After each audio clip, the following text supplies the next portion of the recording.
You're listening to The Corbett Report. CorbettReport.com.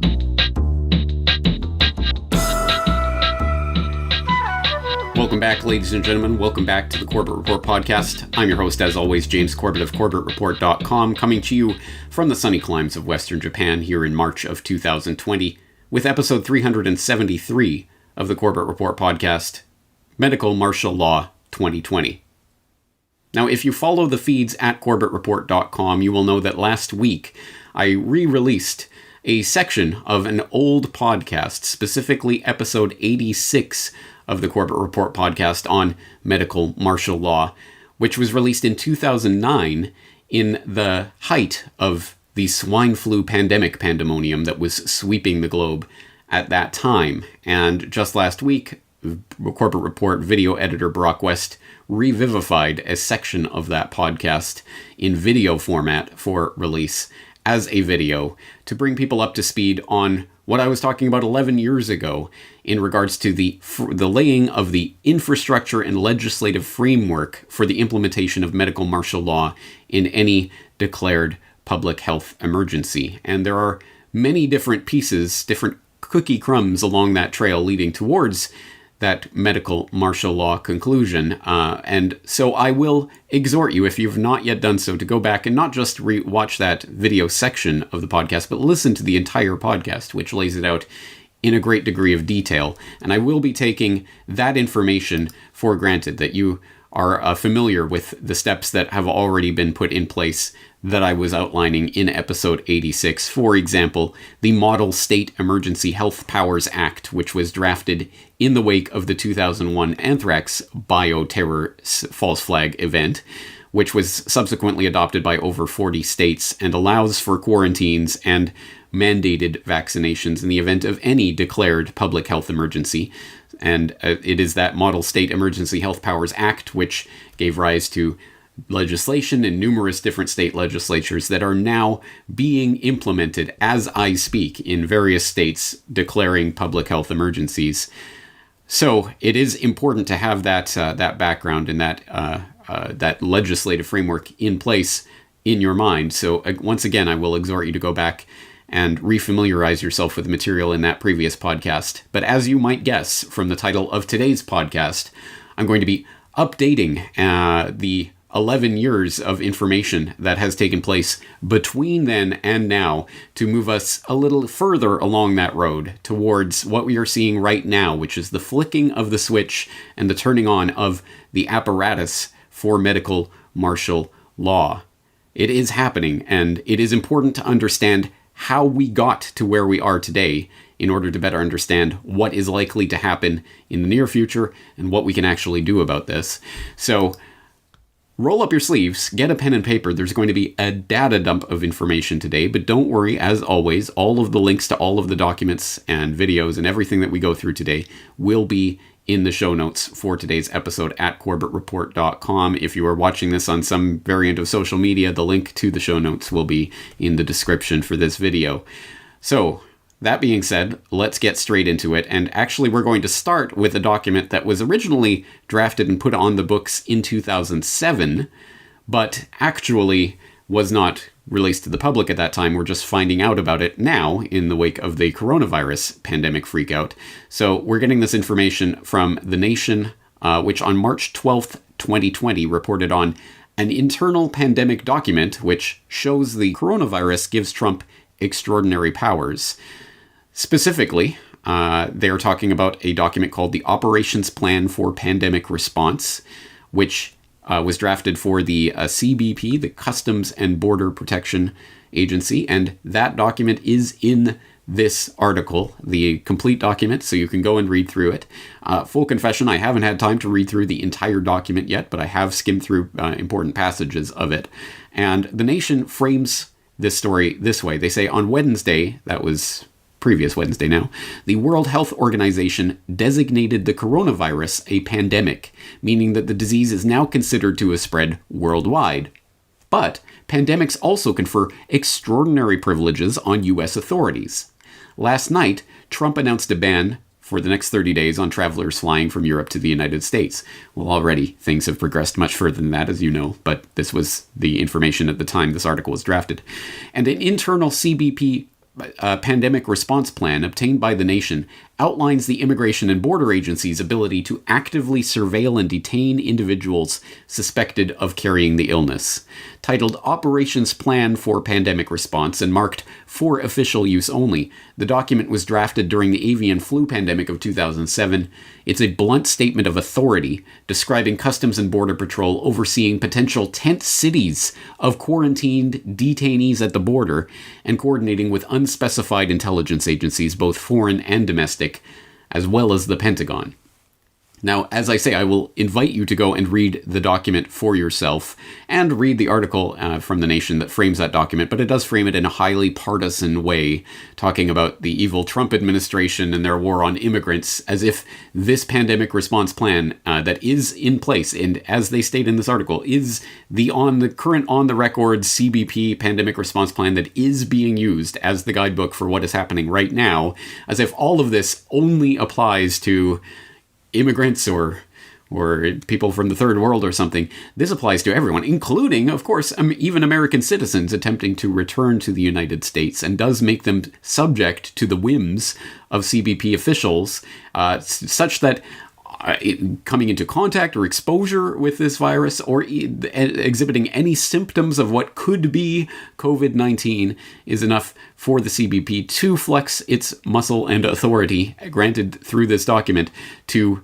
put people in quarantine in tent cities. And if there actually is, or in any future case was, some sort of actually infectious bioweapon or whatever that's spreading through the population, a great way to make sure someone catches it is to lock them in a tent city with a lot of other people who presumably do have it. But that being said, the document is just another glimpse into the types of powers that are on the books and have been laid out for years in the event of what we're seeing today. And it is important to keep this in mind. Again, this we're looking at a lot of documents from the United States context today, but this applies to countries all around the world. And I know my home and native land of Canada is even at the current moment refusing entry even to Canadian citizens who are exhibiting any signs or symptoms of COVID-19. They will not even be allowed to board a plane to come to Canada at this current time. Even Canadian citizens. There are people out, living abroad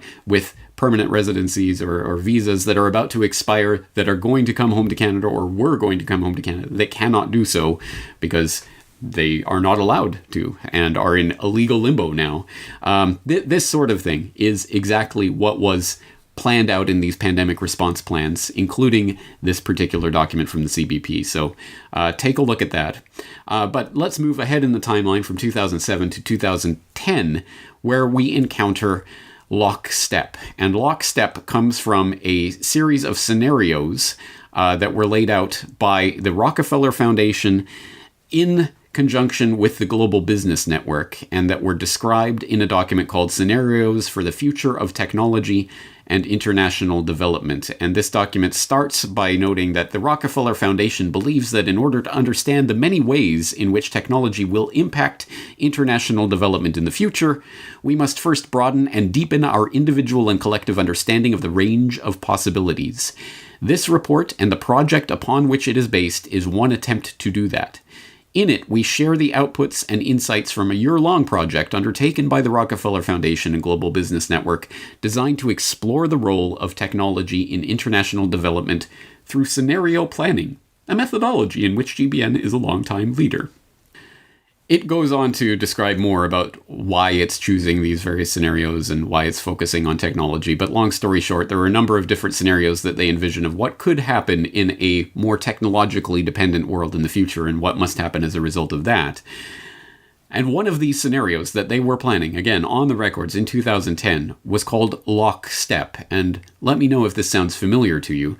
The document starts by noting that Lockstep is a scenario which involves a world of tighter top-down government control and more authoritarian leadership, with limited innovation and growing citizen pushback. And it starts by the scenario by noting, in 2012, the pandemic that the world had been anticipating for years finally hit. Unlike 2009's H1N1 swine flu, this new influenza strain, originating from wild geese, was extremely virulent and deadly. Even the most pandemic-prepared nations were quickly overwhelmed when the virus streaked around the world, infecting nearly 20% of the global population and killing 8 million in just 7 months, the majority of them healthy young adults.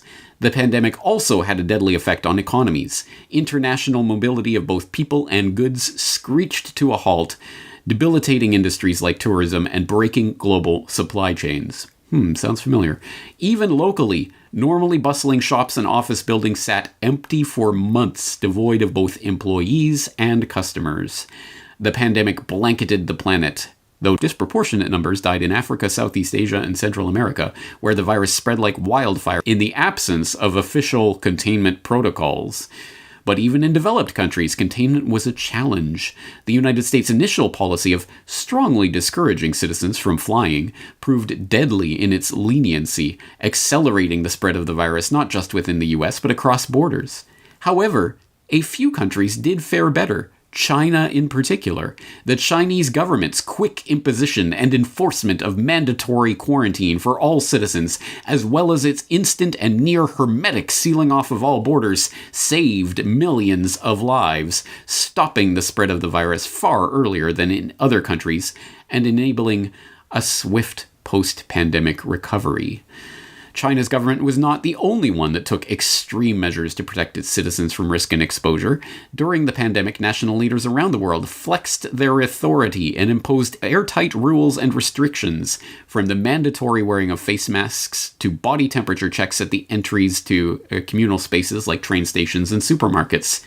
Even after the pandemic faded, this more authoritarian control and oversight of citizens and their activities stuck, and even intensified. In order to protect themselves from the spread of increasingly global problems, from pandemics and transnational terrorism to environmental crises and rising poverty, leaders around the world took a firmer grip on power. You can continue reading through this scenario and the way it played out in the scenario planner's fevered imagination, but later on, it notes in a sidebar, for example, the role of philanthropy in lockstep, talking about those wonderful philanthropic organizations, like, one would presume, the Bill and Melinda Gates Foundation, which I'm not sure was in operation in 2010. At any rate, probably wasn't as big as big an influence in pandemic response back in 2010. But anyway, that type of organization, which, as you know from previous Corbett Report episodes, is always just a virtuous a bounty of plenty descended from the heavens by these virtuous philanthropists out of complete lack of self-interest, right? No, of course not. But it does go on to talk about how philanthropic organizations will face hard choices in the world of lockstep, and given the strong role of governments, they will require heightened diplomacy skills, and they'll basically have to more closely work with national official development assistance strategies to meet government objectives. But specifically in the part where they talk about technology in lockstep, they talk about some of the things that were implemented in this scenario in order to crack down on the pandemic, including scanners using advanced functional magnetic resonance imaging technology becoming the norm at airports and other public areas to detect abnormal behavior that may indicate antisocial intent, i.e., brain reading, scanning cameras and other technologies to basically read your mind and see if you're a secret terrorist. In the aftermath of pandemic scares, smarter packaging for food and beverages is applied by big companies and producers in business-to-business environment. Oh, yay. New diagnostics are developed to detect communicable diseases. Telepresence technologies respond to the demand for less expensive, lower bandwidth, sophisticated communication systems for populations whose travel is restricted. And driven by protectionism and national security concerns, nations create their own independent, regionally defined IT networks, mimicking China's firewalls, so they crack down on the internet. And then it goes into an example of a personal story from this Life in Lockstep, Manisha, living on the banks of the Ganges River, and it goes through her experience, and it's worth reading. There are some interesting insights in there, including how the national government of India saved the population during the quarantine period during the pandemic, and that experience, thought Manisha, had given the government the confidence to be strict about river usage now, several years after the pandemic. How else could they get millions of Indian citizens to completely shift their cultural practices in relationship to a holy site? Well, good question. How else would you do that other than a very traumatic situation as envisioned by the Rockefeller Foundation and Global Business Network in 2010? The Lockstep document, an important piece of this puzzle. I will put, of course, the link in the show notes, so please go and read through that for yourself. Let's move ahead in the timeline to 2013. This being pointed out recently by Dr. Rudolf Hansel in an article titled The Coronavirus and the New World Order, War is in the Air, in which Dr. Hansel writes, on the 11th of March 2020, the New Rheinische Zeitung drew attention in the article Two Corona Mosaic Stones to a publication by the German government in January 2013, the Information from the German Government Report on Risk Analysis in Civil Protection 2012. That was released on the 3rd of January 2013. In it, frightening similarities with what is currently happening can be seen, in particular by explicitly mentioning the SARS coronavirus, CoV. The scenario presented, in which the spread, course, duration, mortality, etc. are described, goes as far as to make a drastic restriction of fundamental rights necessary. The scenario states, in this respect, the competent authorities, first of all the public health authorities and primarily the public health officers, must take measures to prevent communicable diseases. The IFSG, the relevant legislation, allows, among other things, restrictions of basic rights, such as the right to the inviolability of the home. Within the framework of necessary protective measures, the fundamental right of personal freedom and the freedom of assembly can also be restricted. In addition to these measures, to be ordered directly by the public health officer, the Federal Ministry of Health can order by statutory order that threatened sections of the population have to take part in protective vaccinations or other measures of specific prophylaxis, whereby the right to physical integrity can be restricted. I would suggest to go back and read and reread that passage several times until it sinks in. But yes, in 2013, the German government was already drafting scenarios that envisioned mandatory vaccinations or specific prophylaxis in the event of a spreading communicable disease. And, restrictions on the right of personal freedom and freedom of assembly, which is particularly convenient in a period where, as I've had cause to note in recent times, this is a period in which a lot of protest is happening all around the globe, all at the same time, and the globalists are on the run, right? What could they possibly do to avoid the big people's uprising that's coming? Oh, that's right, a nationally, globally declared public health emergency that will restrict freedom of assembly and freedom of travel, freedom to gather in groups of more than 10 people in country after country. Bye-bye Yellow Vests. I guess it was fun while it lasted, huh? Bye-bye Hong Kong and everywhere else. I mean, everywhere else that has any sort of protest movement. Well, not anymore. No one is going to be out assembling in protest of this. And if they do, well, medical martial law is already in place. That was laid out in a document in 2013 by the German government. Fast forward in the timeline to 2015, that is when the Bill and Melinda Gates Foundation enters the picture in a big way, because that is specifically when Bill Gates set his sights on the pandemic panic. And we get this from basically a public relations campaign that he started engaging in that time frame, including a Vox.com video where Ezra Klein interviews Bill Gates about what he is most afraid of, and spoiler alert, he's most afraid of a globally spreading pandemic like the 1918 Spanish flu.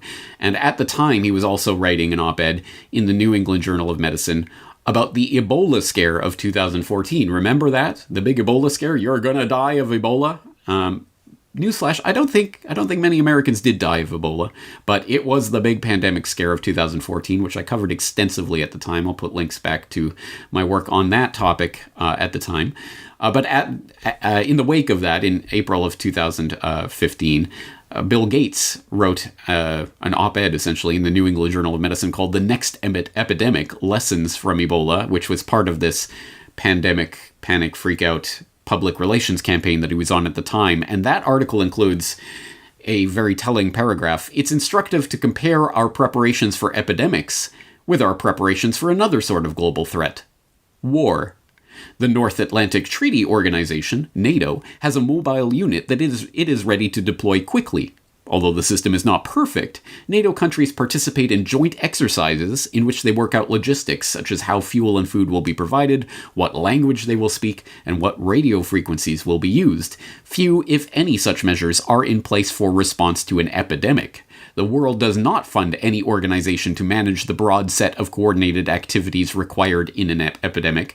The last serious simulation of an epidemic in the United States, the Dark Winter Exercise, took place in 2001, and few countries have met their commitments under the international health regulations which were adopted by the United Nations after the 2002-2003 outbreak of the Severe Acute Respiratory Syndrome, SARS, and were intended to improve the world's ability to prevent and contain outbreaks." So many important nuggets just in that paragraph alone, one of which is the Dark Winter Exercise, which, as Bill Gates notes, took place in 2001. And if you are unfamiliar with the Dark Winter Exercise, boy, it is time to get up to speed on that. I have talked about it in the past, but like a lot of this work, many, many years in the past, so you may not have seen it. But that was a simulation of an anthrax bioterror scare in the United States, shortly before 9/11 and the anthrax attacks of October 2001, almost as if they were live simulating something that they were about to do. Almost.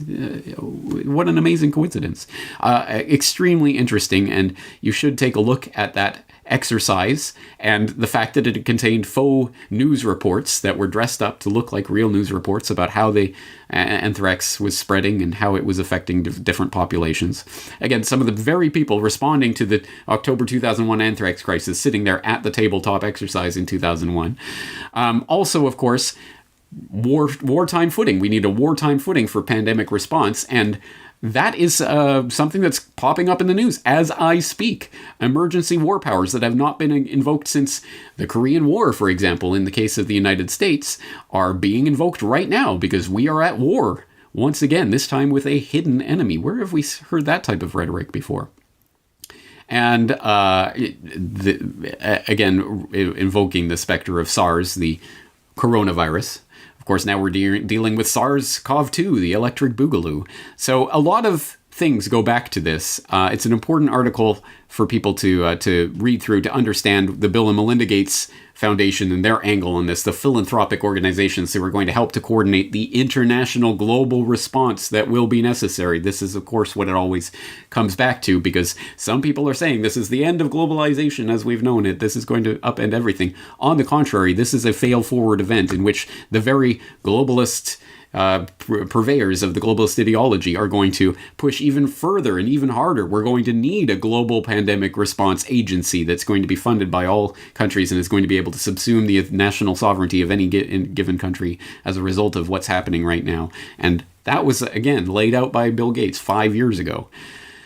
Let's move forward to 2017, where the very parting shots of the Obama administration were an interesting piece of legislation that, again, seems highly relevant to what's taking place today. We'll get this from NPR, National Petroleum Radio, as James Evan Pilato likes to call it, which had an article in February 2017. CDC seeks controversial new quarantine powers to stop outbreaks. Federal health officials may be about to get greatly enhanced powers to quarantine people as part of an ongoing effort to stop outbreaks of dangerous contagious diseases. The new powers are outlined in a set of regulations the Center of Disease Control and Prevention published late last month to update the agency's quarantine authority for the first time since the 1940s. The outlined changes are being welcomed by many health lawyers, bioethicists, and public health specialists as providing important tools for protecting the public. But the CDC's increased authority is also raising fears that the rules could be misused in ways that violate civil liberties. The update was finalized at the end of the Obama administration and was scheduled to go into effect February 21st, but the Trump administration is reviewing the changes as part of its review of new regulations, so the soonest the changes could go into effect has been pushed to the end of March. Spoiler alert, yes, the changes went into effect, and there's obviously more ongoing right now with regards to the rules that are being written on the fly for pandemic response to the latest coronavirus freakout, but this was what was set into this books in 2017. Again, please go to the article to read more about the potential for violations of civil liberties. Oh, you don't say. Well, you do say, but of course, all of that is just preparatory, because all of that took place in the previous paradigm. Since 9/11, we have been living under the War of Terror paradigm, which has defined the economic, geopolitical, and domestic political reality that we have been living in one way or another. And that was palpable, absolutely inescapable for the first decade after 9/11, where, as was famously parodied in a number of places, Family Guy and elsewhere, simply saying 9/11 in a political speech was enough to get a round of applause. Terrorist, terrorist, 9/11, terrorist. That was the paradigm we were living under. Obviously, that has frayed in recent years. It doesn't quite have the same magical power to spellbind the public as it did just a few years ago. And that paradigm is now being replaced. We are now in a new paradigm. And that paradigm did not start in March of 2020 with this current implementation of the coronavirus freakout. No, it started before the coronavirus itself started transmitting amongst the human population, at least officially, to the extent that we actually know anything about the real origins of what's happening right now. No. This started back in October of 2019, specifically October 18th, 2019. And that new paradigm was announced in New York City by the Center for Health Security in Event 201. It began in healthy-looking pigs, months, perhaps years ago. A new coronavirus spread silently within herds. Gradually, farmers started getting sick. Infected people got a respiratory illness with symptoms ranging from mild flu-like signs to severe pneumonia. The sickest required intensive care. Many died. The mission of the Pandemic Emergency Board is to provide recommendations to deal with the major global challenges arising in response to an unfolding pandemic. The board is comprised of highly experienced leaders from business, public health, and civil society. We're at the start of what's looking like it will be a severe pandemic. And there are problems emerging that can only be solved by global business and governments working together.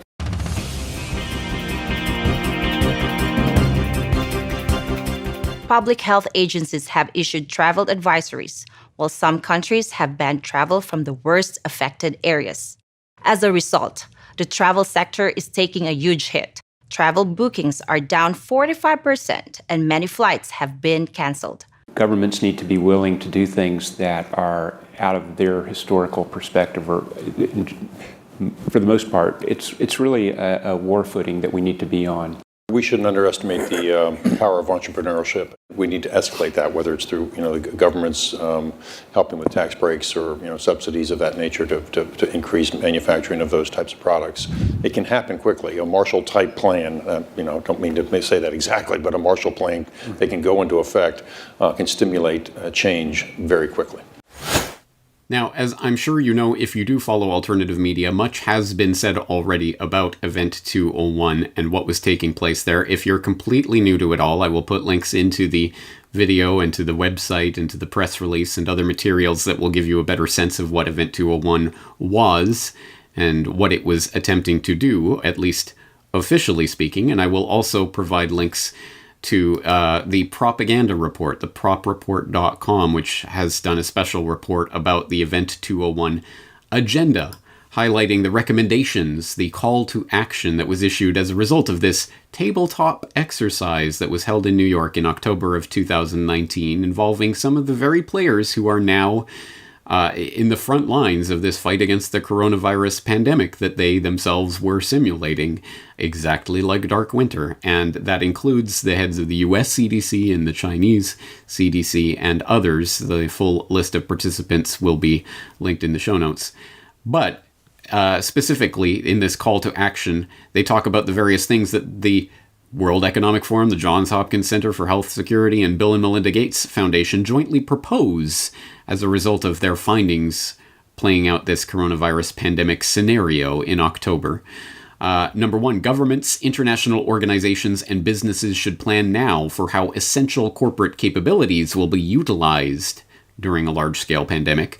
2, industry, national governments, and international organizations should work together to enhance internationally held stockpiles of medical countermeasures to enable rapid and equitable distribution during a severe pandemic. 3, countries, international organizations, and global transportation companies should work together to maintain travel and trade during severe pandemics. Travel and trade are essential to the global economy as well as to national and even local economies, and they should be maintained even in the face of a pandemic. 4, government should provide more resources and support for the development and surge manufacturing of vaccines, therapeutics, and diagnostics that will be needed during a severe pandemic.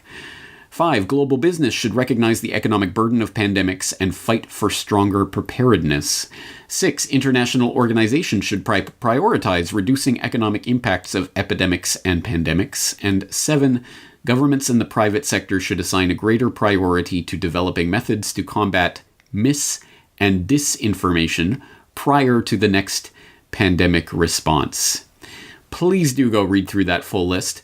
It's such reasonable things that, in light of what has happened since October 2019, it's absolutely amazing that they were able to foresee what was coming. And look, they had this perfectly amazing list of responses already waiting for something like this to come along so that they could shake their paper in the face of these world leaders and say, look, we told you so. Now we have the plan for exactly what you should do about this, including, as point number 7 in that call to action makes very explicit, the crackdown on what is deemed to be mis- and disinformation by the authoritative sources in the fact-checking world, no doubt, about the pandemic outbreak. And what are we seeing right now? As I just went over with James Evan Pilato in New World Next Week, all of the big tech companies are now actively coordinating and collaborating with the US government in order to crack down on coronavirus misinformation, which, oh, by the way, as a bug, Facebook just accidentally basically censored and blocked and removed every single article and post on coronavirus recently. But that was just a bug, folks. Don't worry, they're ironing out the wrinkles in that system, and it will all be better soon once they have the right censorship things dialed in properly. And of course, the WHO director did come out and say that what we're dealing with is not just a pandemic, it's an infodemic. So this has already been seeded into the popular imagination, and it was already sitting there waiting to be enacted by the Event 201 crew, who are the very ones coordinating the response to the real life version of what they simulated. And just as a little extra nugget, because you cannot make this stuff up, one of the toys that they gave away at Event 201 to the people attending that event were plushies, coronavirus microbe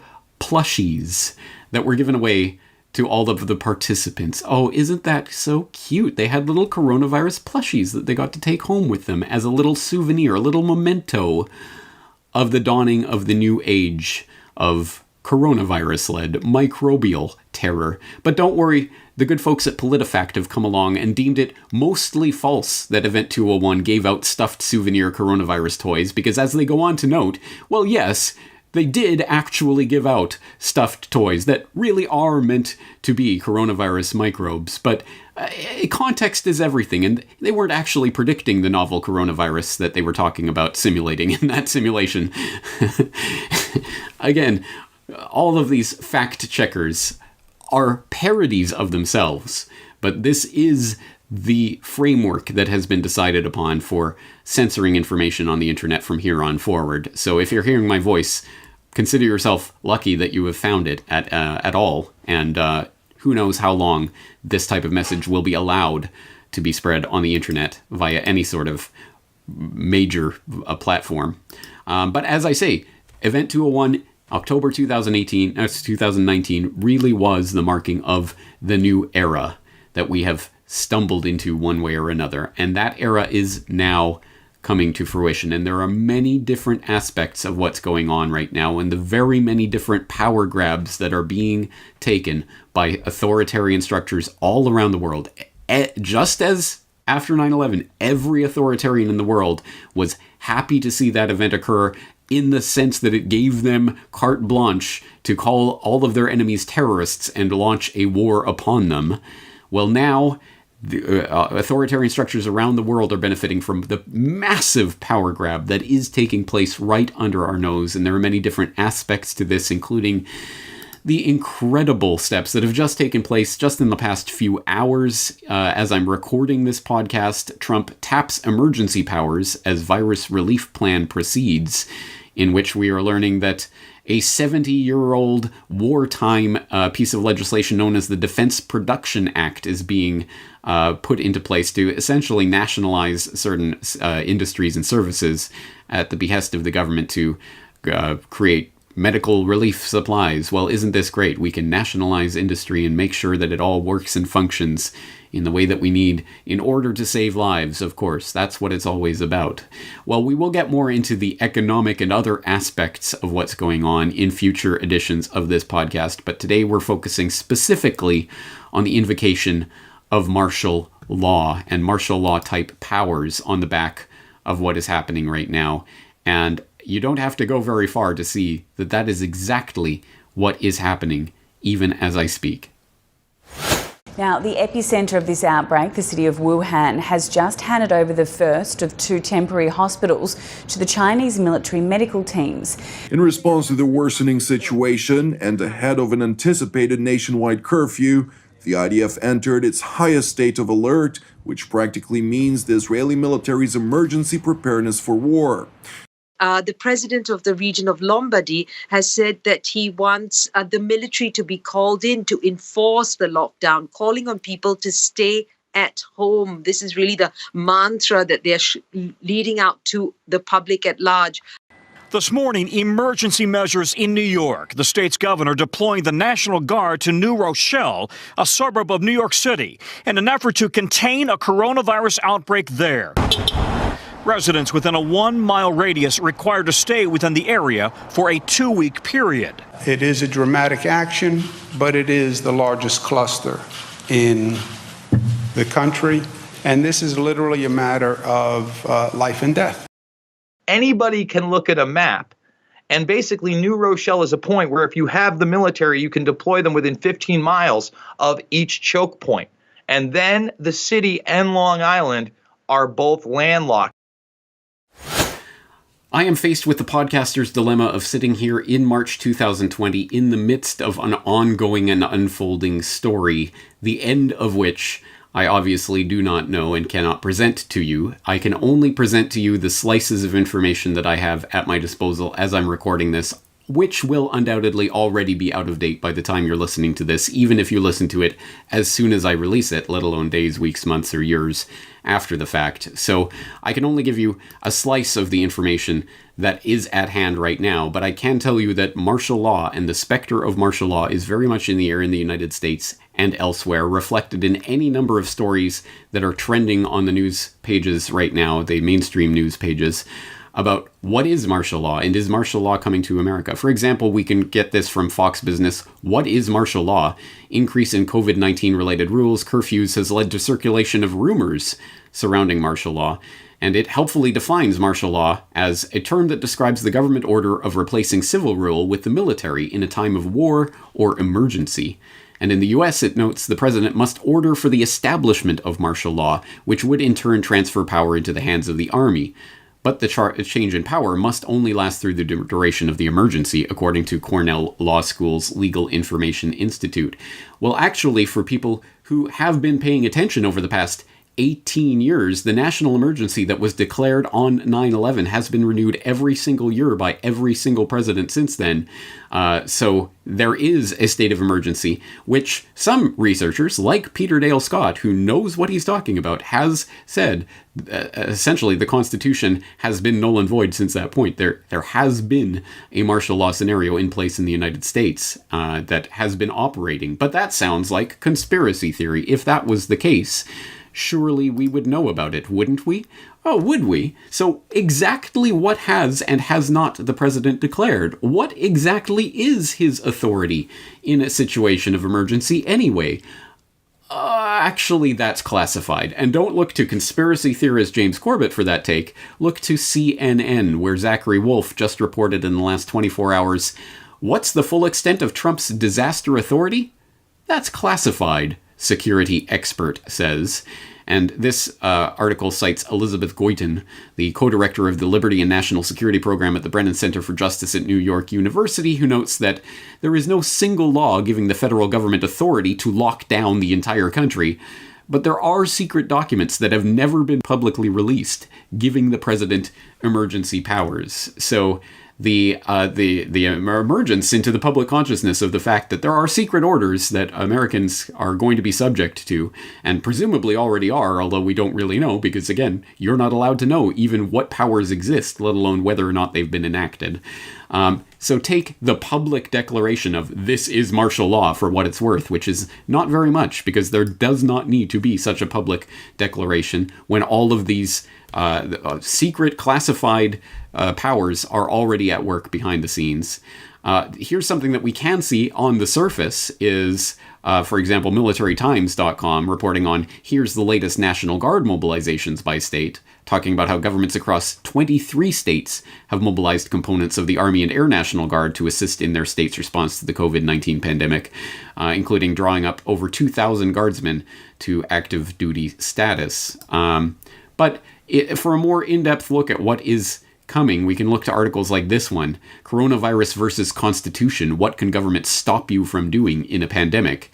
And although this is obviously from the Sacramento Bee, it is not a thoroughgoing exploration of the years of considered legislative framework and pandemic response plans and drills and secret documents that we've been going through today, let alone in episode 86 of this podcast, but it does give you some sense of what's going on right now. It says public closures, a ban on gatherings, quarantine notices, and orders for isolation have become increasingly common as the coronavirus continues to spread across the United States.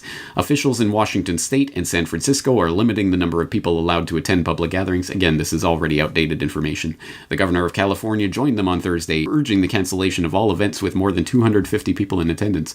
Oh, what a difference a week makes. But if it seems these actions are infringing on individual freedoms guaranteed by the U.S. Constitution, think again.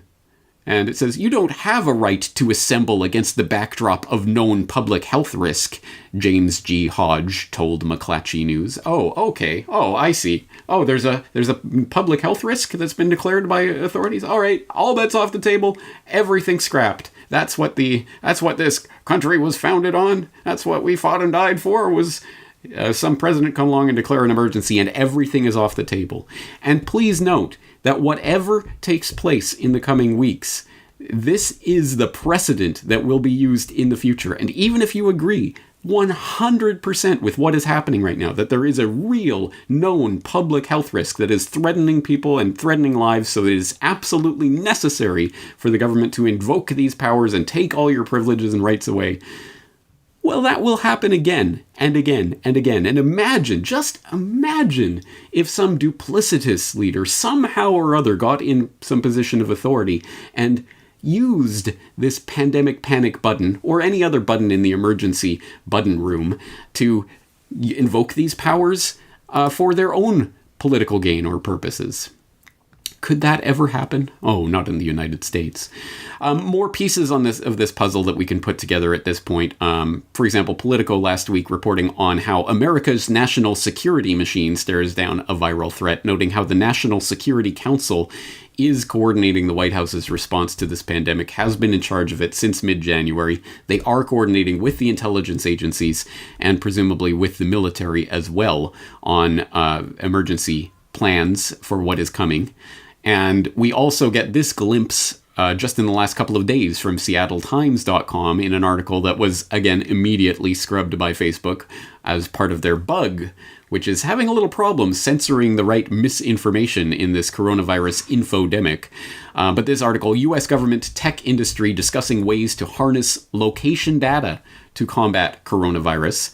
The U.S. government is in active talks with Facebook, Google, and a wide array of tech companies and health experts about how they can use location data gleaned from Americans' phones to combat the novel coronavirus, including tracking whether people are keeping one another at safe distances to stem the outbreak. That's right, the little slave device you are carrying around in your pocket is giving your location data at all times to the big tech companies that we know on the record are collaborating and coordinating with the US government in all sorts of programs above board and under the table, like the PRISM program, to give that data to the government so it can track your movements only for the sake of public health, of course. Only because there's a pandemic spreading, so we need to know exactly where you've been, who you're talking to, how far apart you are keeping from those people, whether you're complying with isolation orders, and all of that can be done electronically, technologically, by the thing that you yourself are carrying around with you at all times of your own free will. You're doing this of your own free will. There's no government authority being imposed upon you, right, citizen? This isn't martial law. And of course, again, this is not just the United States. It is happening this way all throughout the world. Israel joins totalitarian states using coronavirus to spy on citizens, reports The American Conservative, which has an interesting take on this, noting that Israel's internal security service, the Shin Bet, will be allowed to use personal cell phone data and information, such as which cell tower a device pings to retroactively track the movements of carriers of the coronavirus in order to see with whom they interacted in the days and weeks before they were tested, in order to place those people in quarantine. So again, look at the power that is now being taken completely for granted.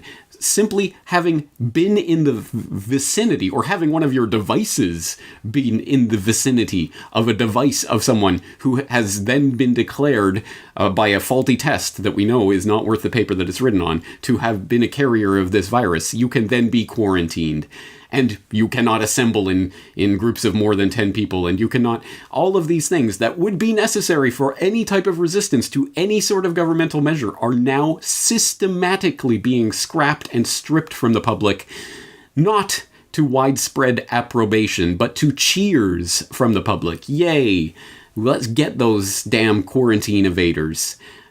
He was called a terrorist, so he must be a bad guy. He was called a quarantine evader, so he must be a bad guy. If anyone fails to see how this power could possibly be abused, it blows my mind that the leaders of the valiant resistance, the Democrats, who absolutely despise Trump, everything he stands for, wants to give him the power to declare anyone he wants a potential carrier of coronavirus and thus subject to indefinite detention at the hands of the military if need be. Absolutely crazy, and it's playing out in Israel as well. But of course, the American Conservative frames this as Israel joining Iran and China in focusing on the powerful intelligence gathering tools that the state uses on its own citizens. But it's interesting, this report from Barbara Boland, written shortly before she saw the report from the Seattle Times admitting the US government is doing the exact same thing as well. So it's not just Iran and China and Israel, it's every country in the world that can do so, presumably, is looking into this right now. More pieces along the trail, for example, in Britain.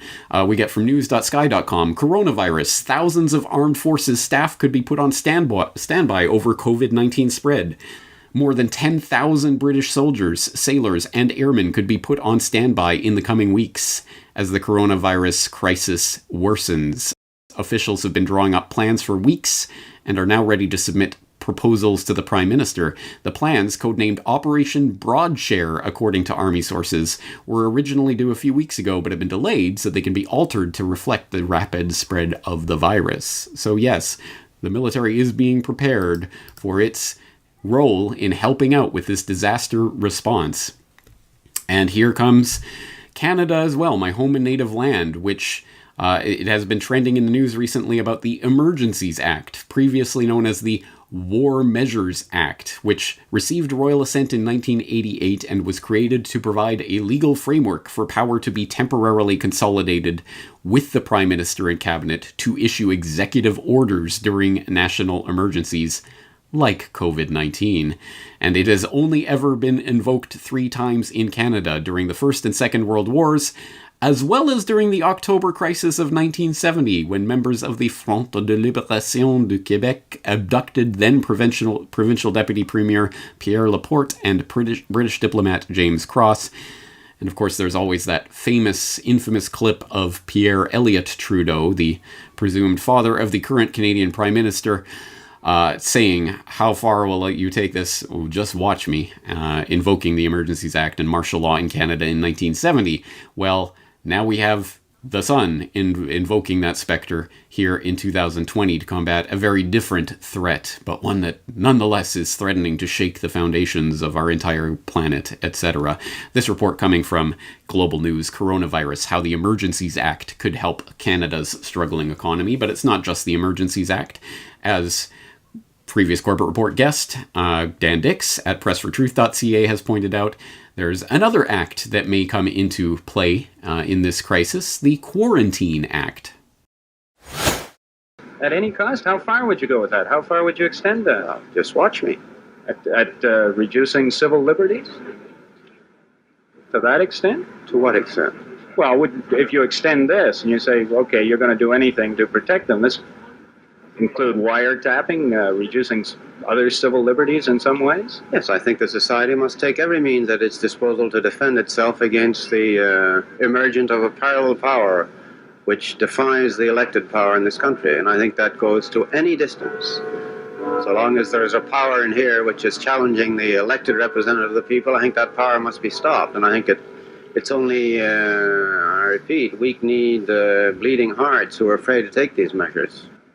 Weak-kneed, bleeding hearts who are afraid to take these measures. That, ladies and gentlemen, is Pierre Elliott Trudeau, the father of Justin Trudeau, who back in the 70s had just enacted the War Measures Act, which is now known as the Emergencies Act. Here it is, folks, and right now, today, it just so happens to be trending on Twitter.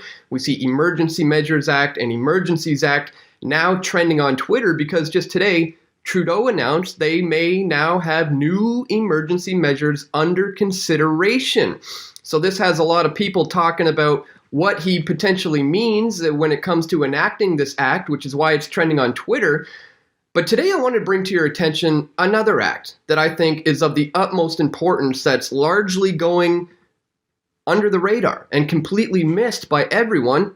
This is what should be trending here instead of Emergencies Act is this one, ladies and gentlemen, the Quarantine Act, which achieved royal descent back in 2005 following the SARS outbreak.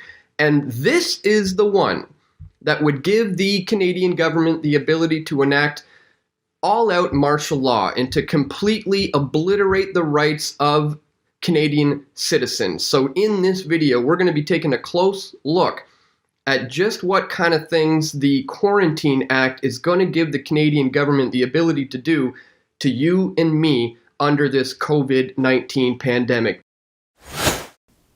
The link to that video, of course, will be in the show notes so you can get the full report from Dan Dix about the Quarantine Act and how that may be used and invoked in this situation in Canada. But I hope what I've put out on the table so far has at least set the table so that we do understand this is happening all around the world right now.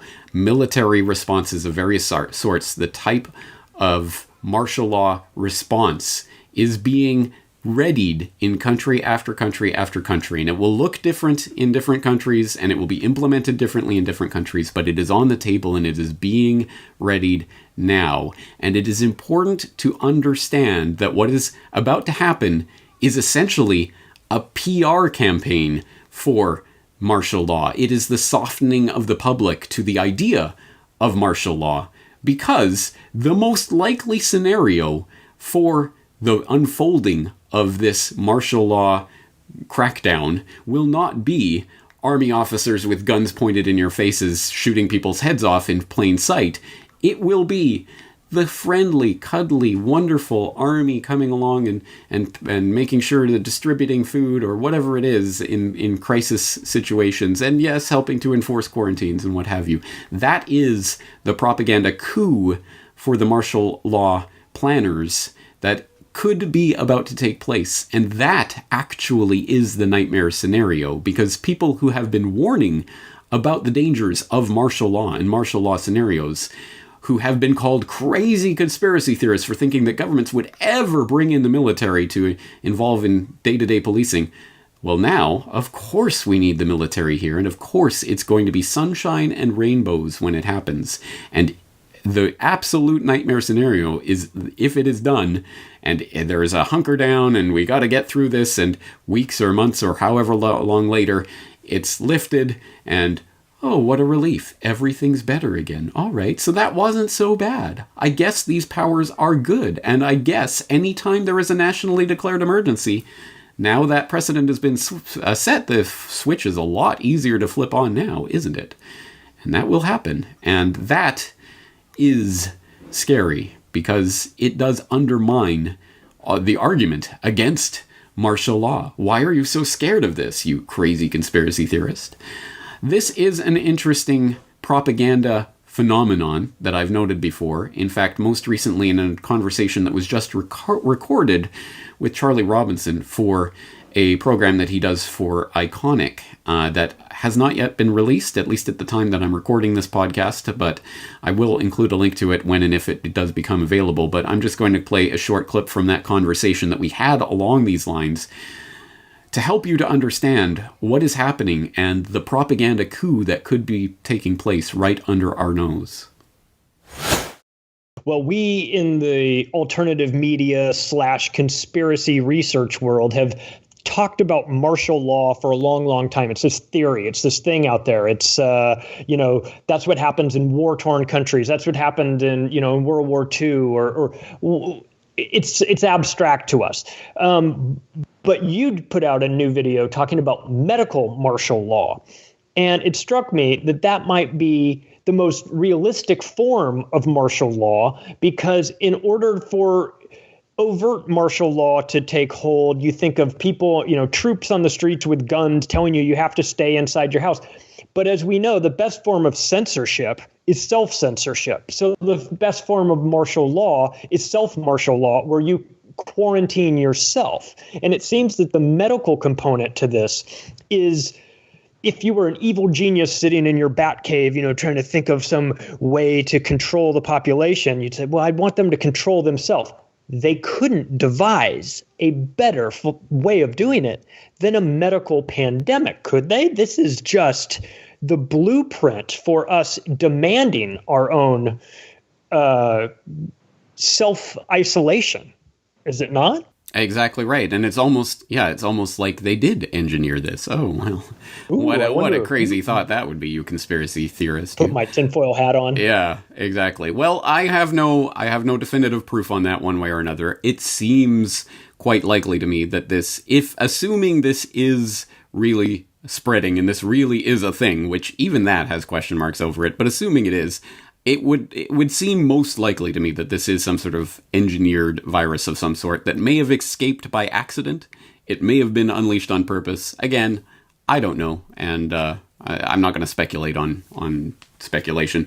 But certainly, it is almost like this is a dream scenario for any would-be authoritarian that wants to flex the martial law muscle, because exactly as you said, this is kind of the nightmare scenario for people who are still concerned about what has still remained of civil liberties in our age. Even saying that seems almost, what are you talking about? That was so pre-9/11. Well, this is the new 9/11, and they're going to take even more away from what the liberties that people have enjoyed hitherto. And precisely because it is coming on the back of this concern that is being, as I say, psychologically driven into the public to make them demand, to clamor for their own enslavement, to a certain extent. And this is a phenomenon that I've noted before on the podcast. In fact, you say this is a new video that I've released about medical martial law. It is a new video, but it is actually the audio of a podcast that I did 11 years ago during the swine flu hype of 2009. Remember that? Yeah, I do. Oh, yeah. And I was noting at that time that even then, for several years up to that point, they'd been preparing various legislative proposals and things for instituting medical martial law in the event of some sort of medical scenario, like the Public State Health Emergency Act, whatever the exact name of that is. But the model law that they drafted in the wake of 9/11 during the anthrax scare, that then they started passing in state legislature after state legislature all around the U.S. in order to basically codify and make sure that they had these emergency powers that they're now invoking. These things can take decades. Sometimes it'll be the infrastructure, the legislative framework will be laid decades in advance. And suddenly, once that switch is flipped, once the lever is pulled, suddenly people are like, oh, I didn't know this even existed. Yeah, it's been there for decades, and some people have been warning you about it. In fact, I note with some bemusement that I think the second or third most popular video that I have ever done on my YouTube channel, over 2 million views, I believe, was about martial law. It was about the U.S. Army prepares to invade U.S., which is a video that I did back in 2008, before the 2008 selection cycle played out. And it was talking about the moves that had been made through decades, really. Reagan, Clinton, Bush 1, Bush 2. All of these regimes had implemented various variations on setting the framework for martial law, preparing for martial law, doing martial law exercises, training American troops to go in. And I did that video, and I found it amazing that video really did go viral very early on. I had maybe 1,000 YouTube subscribers at that point, but then I was getting hundreds of thousands of views on this video, precisely because a lot of Democrats and people on the left side thought that I was saying, oh, Bush is going to do martial law to try to lock it down so that he'll continue on in the presidency. No, I was specifically pointing out, no, it was Clinton and Bush and left and right. They both do this because it is authoritarians want this structure in place. And as you say, medical martial law is the most insidious way to do it because it will have popular support. This is a point that I've tried to make before, and I think people were incredulous about. When martial law arrives, most people will be cheering. They will not be jeering. And precisely because we are now being conditioned with the stories of this man was diagnosed and then he went out and went shopping, and so they had to lock him in his home, and everyone's like, yeah, lock that bastard up. We are being trained right now with stories like that you better believe there is an agenda to reporting on things like that, and in that way to get people on board with the idea of medical martial law. And my nightmare scenario that I almost even hate to put out into the world, because I don't like to put these ideas out there, although I know that the would-be social planners already have them in mind, is that what we are looking at, could be the absolute ideal, perfect way to implant the martial law idea in the public's mind. Because imagine this scenario. The viral freakout right now, from what we know, is 100% overblown. Yes, there is sure, if you're an octogenarian with a lung condition, definitely, you want to stay safe and all of that. I'm not trying to downplay that. And some people will get sick, some people will die, but this is not the Black Death. This is not the end of the world, at least from what we've seen so far, unless there's some sort of, second wave to this that's been bioengineered, whatever. I don't know about that. But from what we've seen so far, this is obviously overblown. So imagine this. Imagine we go into martial law lockdown scenario, National Guard out. We have these stories about these brave martial law, National Guard soldiers making sure people stay in their homes, and they deliver the food and whatever, there was this emergency over here, but they took care of it. And then after a few weeks of this, whatever it is, enough obviously to get people conditioned to it, the veil is lifted, martial law is over, we've ridden out the storm, the worst is over. Suddenly the reporting goes from, this is Black Death, you're all gonna die, to, okay, it's still here, but it's now under control and we've got it taken care of. Imagine that scenario plays out.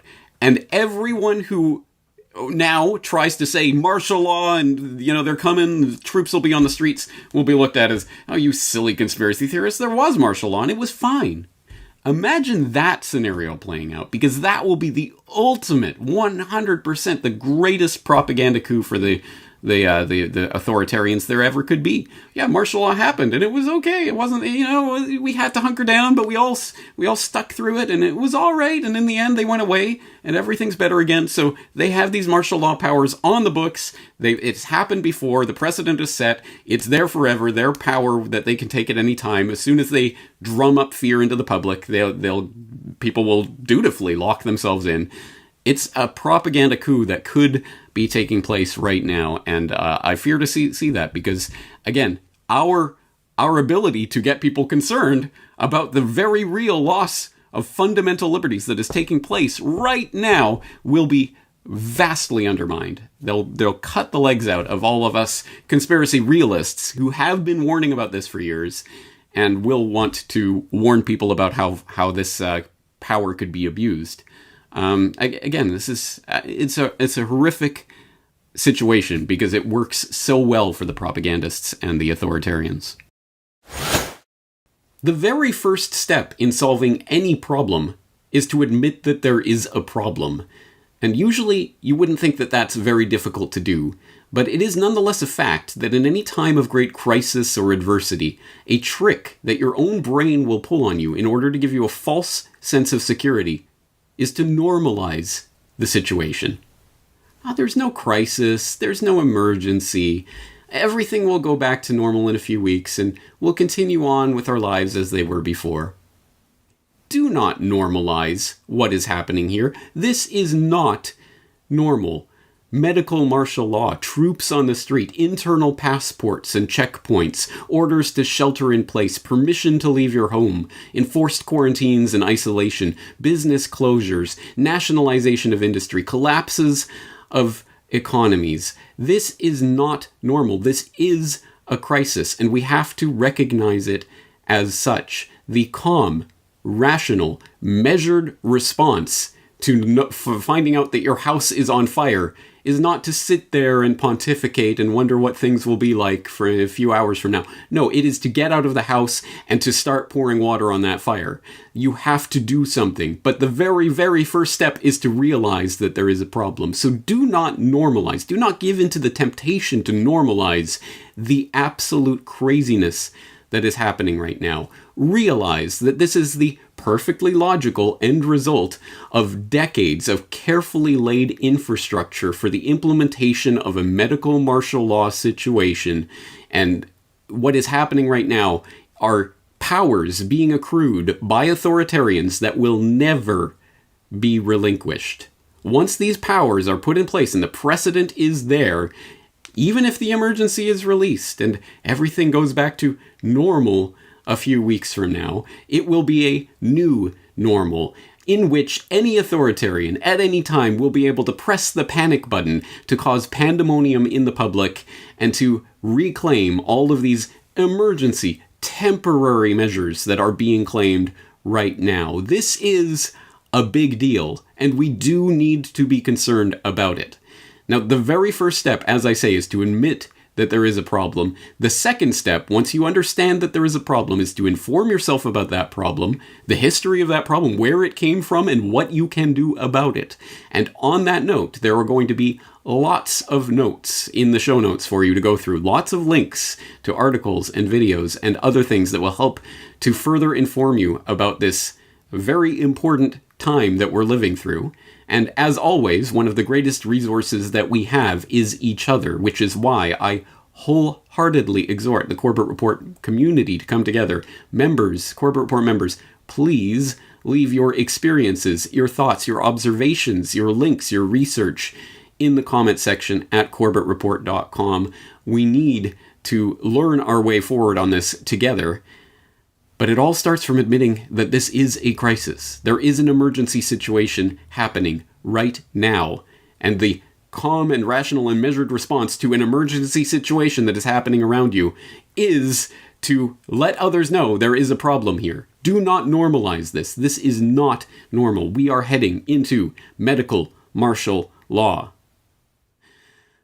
On that note, I'm going to leave it here today, but obviously, no single podcast can encapsulate all of the crazy information that is pouring forth through the news feeds on an hourly, if not minutely basis at this point. So, obviously, we will be returning to various aspects of this topic in the weeks to come, including the economic aspects of this agenda that is playing out, the geopolitical aspects, and of course the creation of the technocratic state that I've been warning about for many years now. And I hope you'll be here for that exploration, because this is extremely important information.